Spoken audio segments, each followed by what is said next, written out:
Bonjour à tous, bienvenue dans le podcast Aurélie au pays des merveilles. Aujourd'hui c'est l'épisode 2, mon chiffre préféré. C'est vraiment ici que l'on va rentrer dans le vif du sujet, le premier épisode si vous ne l'avez pas écouté. Je pense que ça peut être intéressant de le faire parce que dans tout commencement, il y a mise en place du cadre et de la structure. C'est ce que faisaient les Antiques. Avant de construire une ville, on construit le pomerium, l'espace sacré. Et on fixe les directions. Le cardo et le decumanus, c'est le nord et le sud et l'est et l'ouest. C'est ce que j'ai voulu succinctement placer dans l'épisode numéro 1.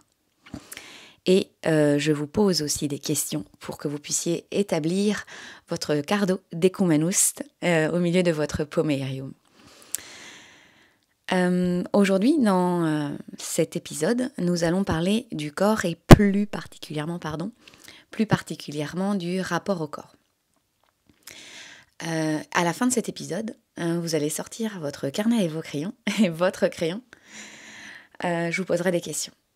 Alors, ce n'est pas l'enseignante qui donne ses devoirs, c'est la pédagogue qui adore voir cheminer les gens dans leur travail d'introspection pour que la manifestation s'installe, pour que la transformation ne soit pas seulement éthérique, ne soit pas seulement dans l'esprit, mais soit dans le concret.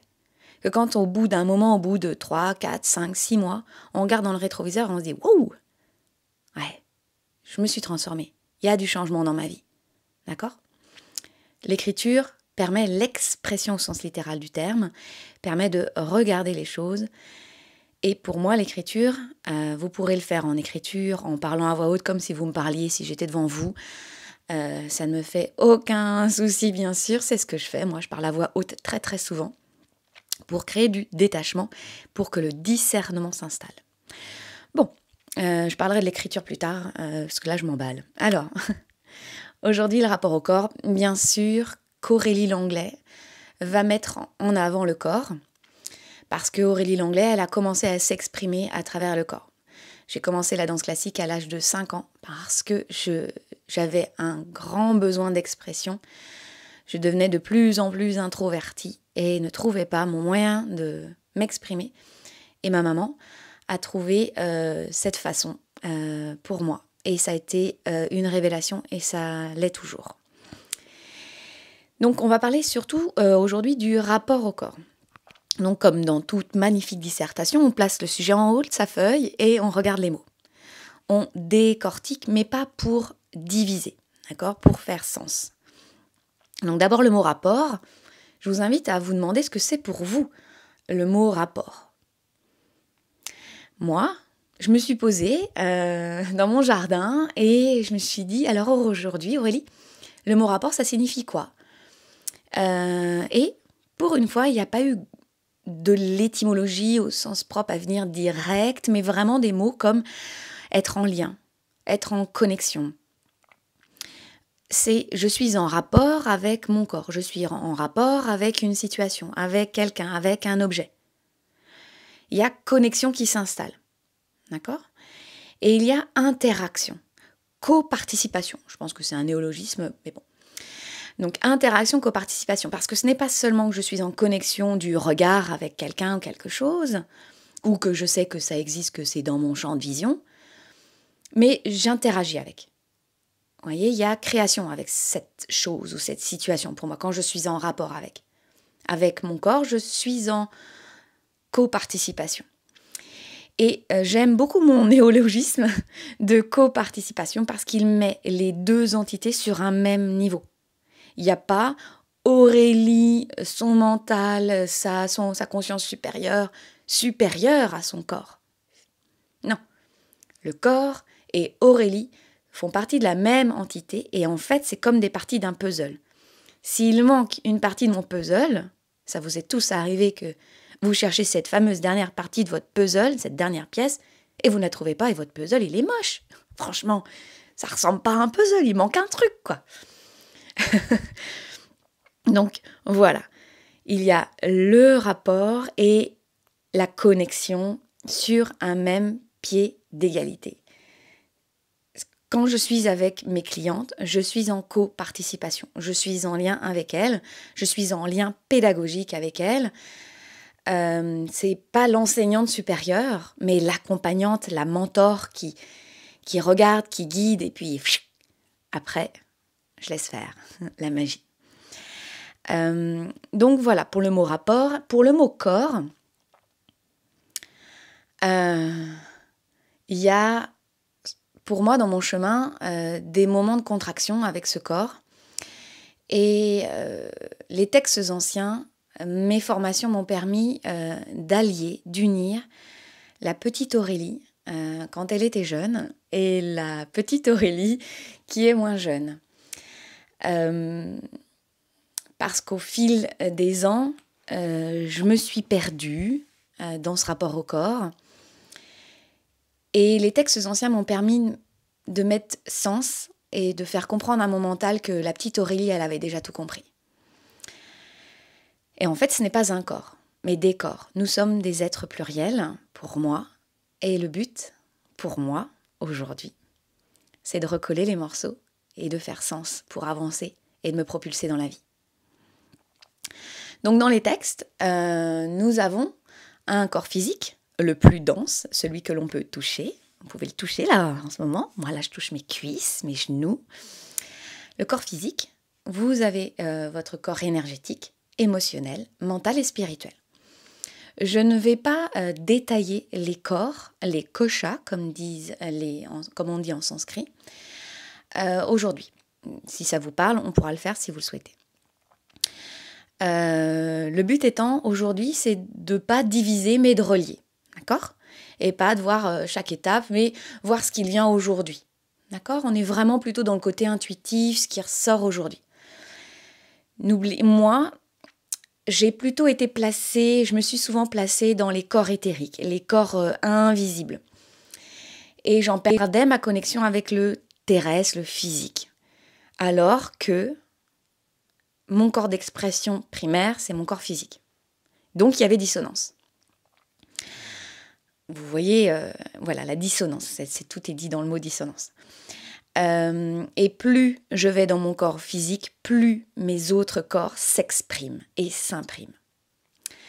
Le corps physique, c'est notre véhicule de conscience. C'est le véhicule qui nous permet d'agir, d'interagir, de participer, de manifester nos plus grands rêves, nos plus petits rêves, nos envies, nos troubles, nos traumas pour transformer et évoluer. Notre âme, elle est venue, elle a choisi ce corps pour se dire, ok, moi, il y a des petits trucs dans ma carte, dans ma charte graphique qui demandent à être explorés. Je choisis ce corps, cette vie, pour aller travailler. Donc ce corps, je le vois pas tout le temps, mais de plus en plus, ce corps, c'est un contenant magnifique. Je suis fan d'anatomie, et pour moi, l'anatomie est philosophique, la philosophie est anatomique. Quand on regarde les sculpteurs antiques, ils avaient tout compris. Quand on regarde les philosophes antiques, ce sont des mathématiciens. Thalès, vous connaissez sûrement le théorème de Thalès. J'espère. Sortez vos copies. Pythagore, avant tout, ce sont des philosophes. La manière de penser la vie de manière pragmatique pour amener de l'harmonie et de la beauté en connexion entre le visible et l'invisible. Ce corps est une magnifique machine, bien huilée, parfois il manque de l'huile, je vous l'assure, aux multiples ressources. Et elle nous permet, cette machine, de vivre sur cette terre. Ça a été conçu pour cela. Il n'y a pas de hasard à ce niveau-là. Je pense pas. En tout cas, j'ai pas l'impression. Et maintenant, on va mettre les deux ensemble. Le rapport au corps. D'ailleurs, avant de passer au rapport au corps, vous pourrez vous demander, si le corps, ça vous dit autre chose. Moi, je vous dis mon entrée sur cela, et pour poser le cadre. Donc, le rapport au corps, d'abord, moi je trouve que ce rapport au corps, il change, il évolue. Aurélie, quand elle avait 5 ans, avait un rapport à son corps différent de Aurélie, aujourd'hui, à 41 ans. Il évolue. Et là, je ne porte aucun jugement. C'était mieux avant, ce sera mieux plus tard. Oh là là, regarde, j'aurais pu mieux faire. Vous voyez, ce rapport était différent, ce rapport sera différent. Parce que la vie est mouvement, la vie est changement. On peut se placer d'un point de vue chronologique. Eh oui, Chronos est avec nous aujourd'hui. Et observer dans le rétroviseur. On va observer, vous et moi, notre rapport au corps selon nos âges. Nous sommes enfants. Back to the 80s pour moi. Nous sommes enfants. Le mot enfant en latin, c'est infans. Étymologiquement parlant, cela signifie qui ne parle pas. Donc, qui n'a pas le langage articulé pour le moment. Un langage articulé, certes, peut-être au tout début, mais qui n'apporte pas une conscience pour agir et qui n'a pas conscience du passé, du présent et du futur, qui est totalement dans l'instant présent. Donc, l'enfant a une communication différente. Il communique avec son corps. Il communique totalement différemment de maintenant que j'ai 41 ans. Je ne dis pas là non plus que c'était mieux avant. C'était un rapport au corps différent, une manière d'entrer au corps différente, une manière d'exprimer son corps différente, une manière d'exprimer le monde différente. Ensuite, le langage arrive. Selon moi, quand le langage arrive, il y a le mental qui s'installe. Et c'est comme si, alors ça c'est mon regard à moi, c'est comme si le mental se plaçait de manière supérieure aux sensations physiques. Ça a été ma façon d'être dans mon rapport au corps. Mon mental a été de plus en plus puissant quand je suis devenue adolescente. La langue, je l'ai maîtrisée de plus en plus. Je suis devenue très très forte à ce niveau-là et j'ai remarqué que la langue était art de la manipulation pour certains. Et que c'était ma manière de placer mes billes dans la société. Je connais la langue dans ses origines. Je ressens en plus la manière dont tu parles toi en face de moi. Je sais où tu veux en venir. Donc cette personne, c'était en l'occurrence souvent les enseignants. Donc soit je me taisais, soit je parlais. Mais l'élève adolescente qui parlait de manière très bien articulée ne plaisait pas tant que ça. Donc, je préférais me taire. Donc, on va placer souvent on place le mental quand l'adolescence arrive de manière différente. Le corps change tellement, oh mon Dieu, à l'adolescence. Quelle transformation, ce n'est plus notre corps d'enfant, mais ce n'est pas encore le corps d'adulte. Nous sommes en plein téléchargement. Donc, c'est sûr qu'il y a dissonance beaucoup plus courante. Les hormones ne se placent pas de la même manière. Elles sont fluctuantes de manière plus vibrante que Aurélie a du haut de ses 41 ans. Les cycles ne sont pas les mêmes. D'accord ? C'est plus puissant.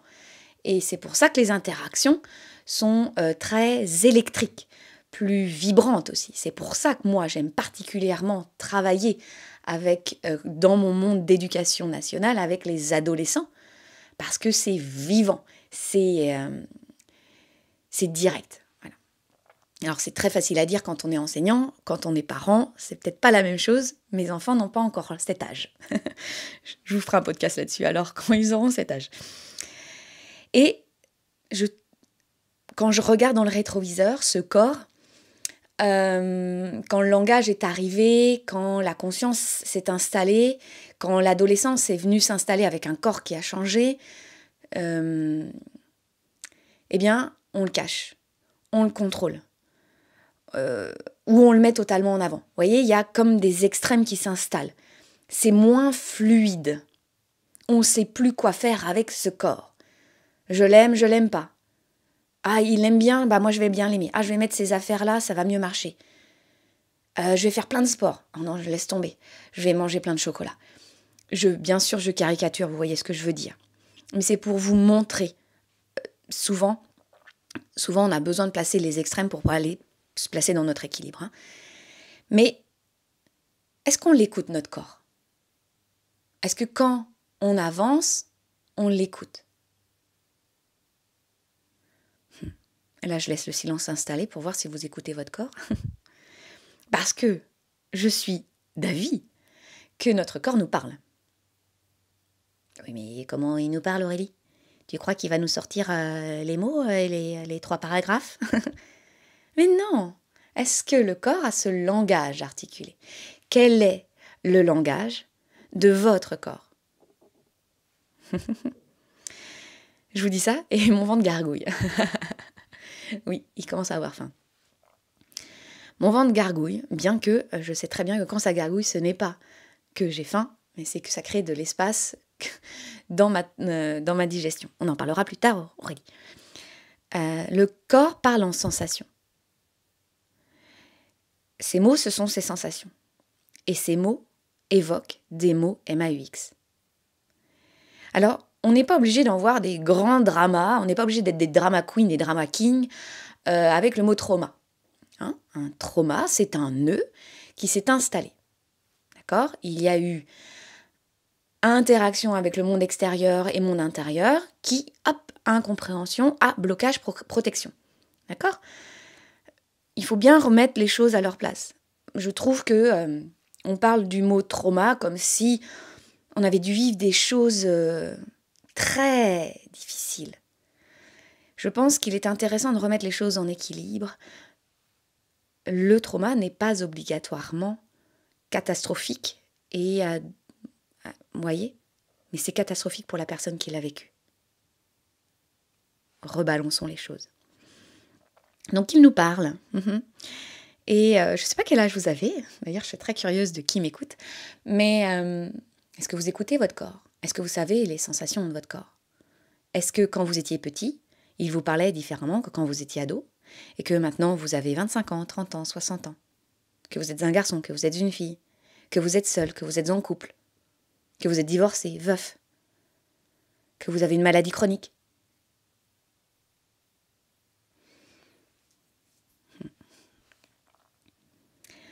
Et maintenant, notre corps, alors moi je vous parle de maintenant, mon corps est un corps d'adulte.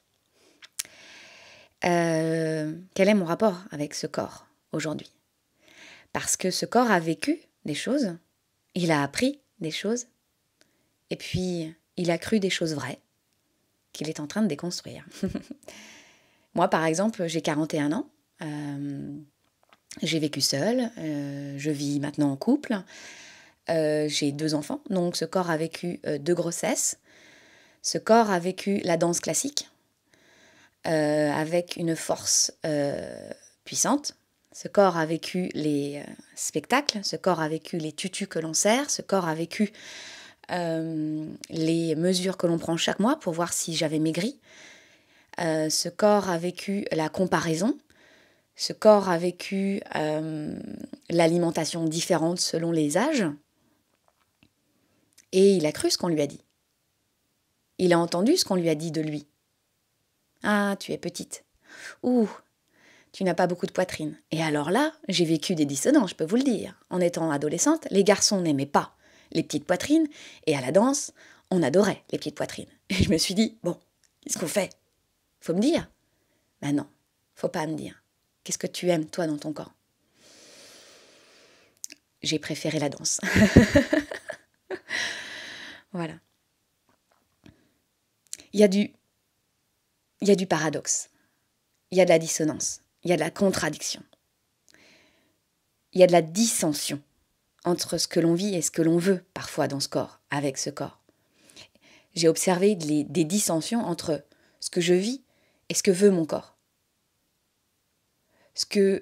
De quoi je me nourris et de ce que mon corps a vraiment besoin.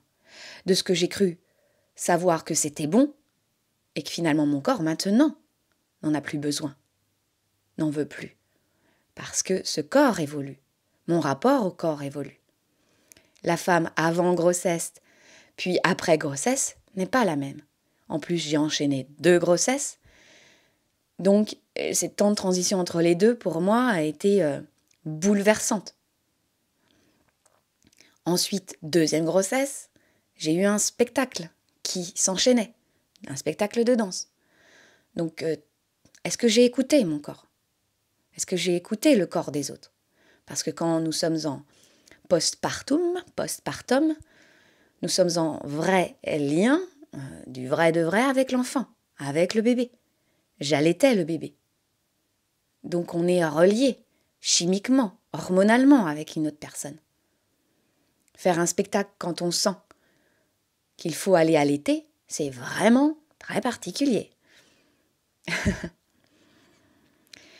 Et je me demande où se place la douceur et la force. Est-ce que l'on peut placer la force et la douceur en même temps? Quand je regarde dans le rétroviseur de mon rapport au corps, il y a eu des moments de douceur et des moments de force. Et je me dis maintenant, il est temps d'allier force et douceur. Et je parle aux garçons et je parle aux filles. Je parle à tous les sexes.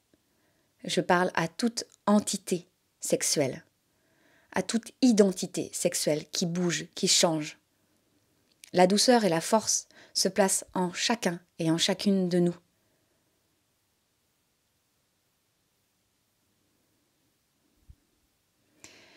Puis, où se place le plaisir? Où se place l'envie? Avez-vous envie de certaines choses?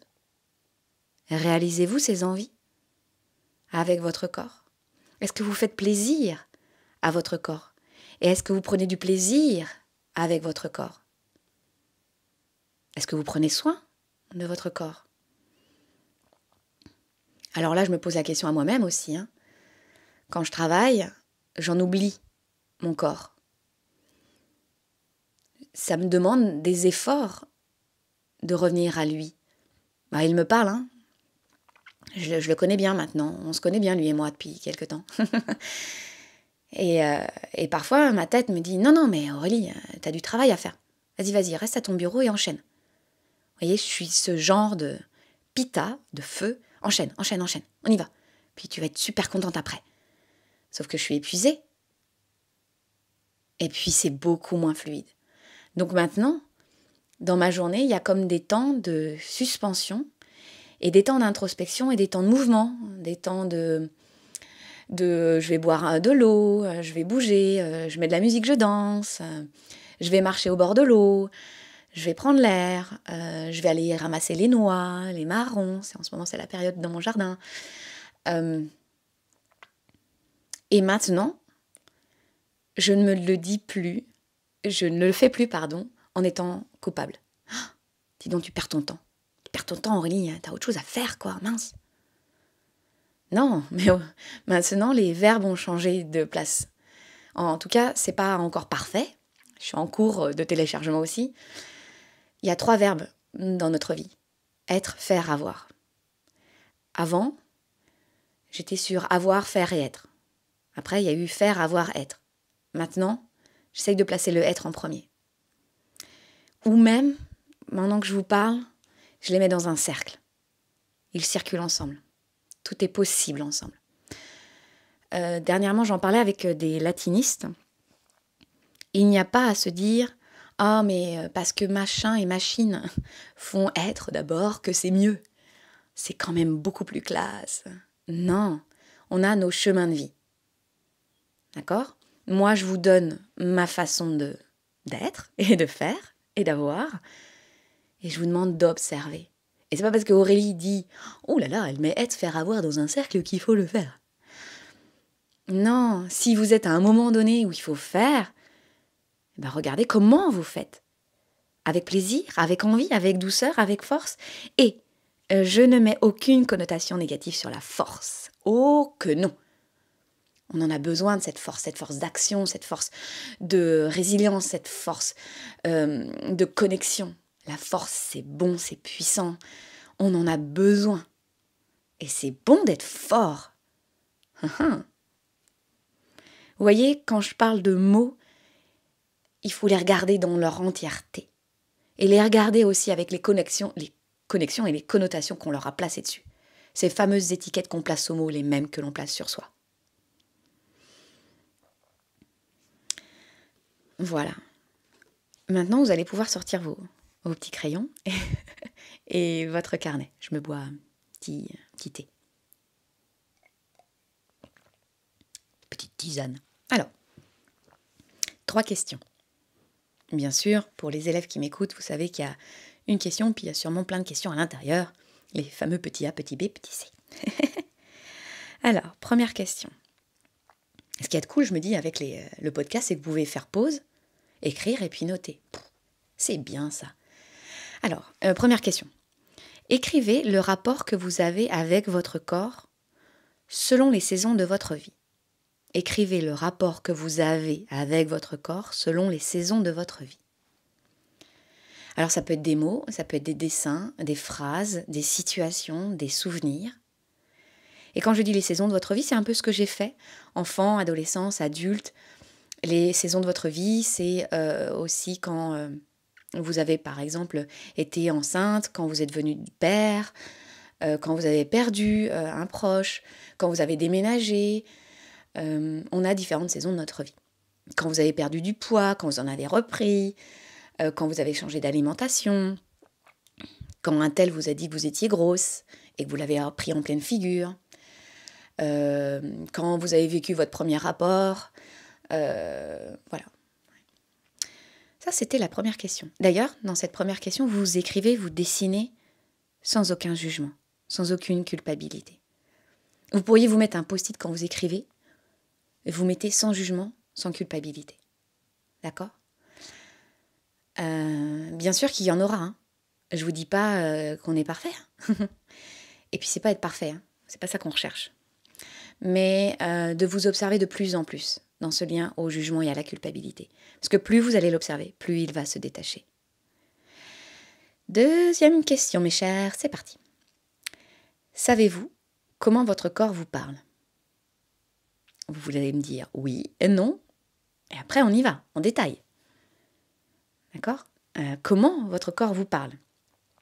Alors, vous y allez de facto, vous dites, tiens, bah, moi, mon corps, il me dit ci ou ça, je crois qu'il fait des frissons, nanana. Mais on peut y aller en détail.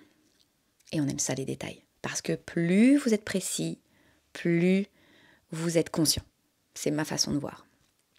Donc, par exemple, comment votre corps vous parle quand quelqu'un entre dans une pièce ? Et là, on peut être encore plus précis. Quand quelqu'un entre dans une pièce qui est, par exemple, votre salon, ou votre chambre, ou votre bureau, ou quand vous êtes dehors et quelqu'un entre dans une conversation. Et il y a encore différentes. Cette personne, elle est vraiment canon. C'est vraiment un mec sexy, il est classe, sa voix déjà, elle vous fait frissonner, quoi. Ou alors, c'est quelqu'un que vous n'aimez déjà pas, ou c'est quelqu'un d'inconnu, et regardez l'observation, regardez ce que vous dit votre corps. Et observez bien cette personne, vous allez la revoir peut-être. Est-ce que ses sensations bougent, changent ? Parce qu'il y a ces fameuses premières impressions. Et est-ce que c'est des impressions physiques ou des impressions égotiques ? De peur. Quelles sont vos sensations physiques ? Alors je dis sensations physiques, vous voyez déjà, je cible. Quel est le langage de votre corps ? Quand vous avez un entretien professionnel, ou pour les ados, par exemple, quand vous avez un oral. Quel est le langage de votre corps quand vous vous couchez ? Quand vous vous réveillez ? Donc vous allez noter des sensations physiques, des émotions, mais vous ne catégorisez pas. Vous ne voulez pas mettre des catégories, voilà. Parce que catégoriser, c'est mentaliser, mais laissez plutôt venir le flux d'idées qui viennent, des souvenirs. Et cette semaine, vous allez observer le langage de votre corps. Vous allez même pouvoir lui dire, bon allez, mon corps, je t'écoute. C'est promis, je t'écoute. Alright, j'ai été pas cool avec toi, je t'écoutais pas. Mais bon, Je suis en rapport continuel, perpétuel, éternel avec toi. Ah, éternel, non. Mais perpétuel, oui, avec toi en ce moment, dans un laps de temps donné. Donc, voilà, votre langage de corps. C'est pour créer une connexion avec vous, avec votre corps, comme un état des lieux. D'accord ? Troisième et dernière question, mes chers. La dictée est bientôt terminée. Écrivez les mots qui vous viennent à l'esprit quand je vous dis plaisir. Vous pouvez m'écrire plaisir en plein milieu d'une page et on y va. Et vous ne vous jugez pas, les gars, et les filles, sur « Oh, regarde, je dis plaisir, c'est pas bien, j'ai écrit ça là à côté. » Ben oui, assumez-le, regardez-le, prenez responsabilité de ces mots qui sont là. Parce qu'autrement, on les cache, et puis on passe notre vie, puis au bout d'un moment, on dit « Oh ben, j'ai pas pris plaisir dans ma vie. » Je vous dis ça avec beaucoup d'humour parce que j'en suis là. Si je vous le dis, c'est que moi aussi, à un moment donné, j'ai écrit un mot et je me suis vue écrire des trucs vraiment pas classe à l'égard de cela. Et j'ai voulu arrêter. Et j'ai dit non, vas-y, continue, creuse. C'est que t'es prête, Aurélie. D'accord ? Donc, écrivez les mots qui vous viennent à l'esprit quand vous dites plaisir, quand je vous dis plaisir. Ah oui, d'ailleurs, vous avez entendu ? C'est différent dans « je vous dis plaisir » et « vous dites plaisir ». Qu'associez-vous au plaisir ? Une bonne glace au chocolat avec des petites pépites à l'intérieur, le plaisir de nager dans l'eau, je vous dis les miennes, le plaisir d'une caresse de l'amoureux, le plaisir du câlin de mes enfants le soir et qui susurrent à l'oreille « t'es la meilleure des mamans ». Je vous jure, ils le disent. Waouh. Voilà. Vous associez quoi au plaisir ? Et vous pouvez regarder aussi dans le rétroviseur, quand vous étiez ado, quand vous étiez enfant, le plaisir. Avec quelle personne vous prenez plaisir à être ? Ou vous voyez des personnes sur les réseaux sociaux ou dans votre vie de tous les jours, vous dites « Oh, elle kiffe sa vie, quoi !» Et peut-être qu'il y aurait peut-être un brin de jalousie. Allez voir. Des situations qui vous font plaisir ou qui vous feraient plaisir. Eh ouais, le conditionnel est un mode très souvent employé chez l'humain. Quel rêve vous ferait plaisir d'être réalisé ? Je ne sais pas si cette phrase était bien française. Et quand vous vous connectez au plaisir, quelles émotions sont reliées ? L'excitation, la peur, la culpabilité, la joie. Ça fait du travail, hein ? Vous avez le temps, keep cool. Pouvez-vous prendre une question pour aujourd'hui ou demain ? Vous circulez avec. Hop, prochain jour, vous prenez la question 2 ou 3. Laissez venir. D'accord ?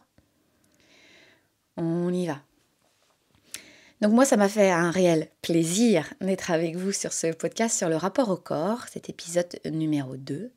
N'hésitez pas à me taguer sur les réseaux sociaux et ou à m'envoyer un mail ou, comme on dit sur Instagram, m'envoyer un DM. ouais, je deviens Instagram. Et comme ça, la communication s'installe et vous prenez acte de ce que vous faites aussi dans votre travail intérieur d'introspection. D'accord ? Ça ne reste pas lettre morte dans votre chambre. Ça prend acte avec quelqu'un comme moi, par exemple, à l'extérieur, qui va prendre conscience. Vous le dites à quelqu'un. Vous pouvez le dire à quelqu'un d'autre. Ah, j'ai fait le travail d'Aurélie dans son épisode numéro 2. Et toi ? On y va. Transformation, action. Et vous pouvez m'envoyer une photo. Montrez-moi, taguez-moi, prenez-vous en photo sur story et je suis en train de faire ton travail, Aurélie, et je le reposterai parce que les gens vont se dire « Hey, je suis pas tout seul en train de faire le travail d'Aurélie. » Voilà. Je vous souhaite une très belle journée. Vous pouvez bien sûr me retrouver sur les réseaux sociaux, Instagram, Facebook, j'ai un groupe privé, l'école des déesses. Vous pouvez avoir ma chaîne YouTube pour des méditations si vous voulez entrer là-dessus. En tout cas, n'hésitez pas à entrer dans mon cercle de changement et de transformation. Quand chacun prend sa part de lumière, que le monde est magnifiquement bien éclairé. Donc, je vous souhaite une très belle journée. À bientôt.